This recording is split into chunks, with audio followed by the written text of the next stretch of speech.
ఈ సినిమాకి పేపర్ మీద ఉన్న దగ్గర నుంచి సినిమా వచ్చిన తర్వాత నాకు ఒక క్లారిటీ ఉంది. నేను ఇలాగ బిహేవ్ చేయాలి, ఈ క్యారెక్టర్ ఇలా బిహేవ్ చేయాలని చెప్పి నేనే యాక్ట్ చేసి చూపించేస్తూ ఉంటా.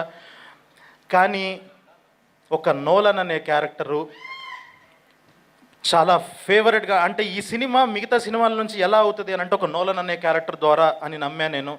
నేను ప్రాణం పెట్టి రాసుకున్న ఒక విలన్ క్యారెక్టరు. సో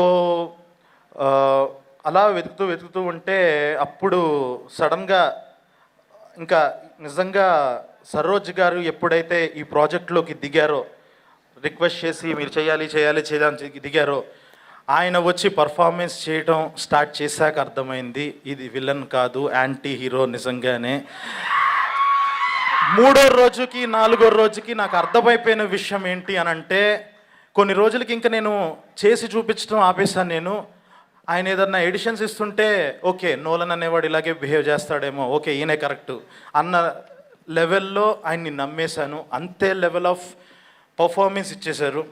ఒక్కటి ఆయన క్యారెక్టర్ వచ్చిన తర్వాత ఇంటర్వెల్లో దిగుతుంది ఆ క్యారెక్టర్. దిగిన తర్వాత మీకు ఒకటి చెప్తున్నాను, సెకండ్ హాఫ్ స్టార్ట్ అయిన దగ్గర నుంచి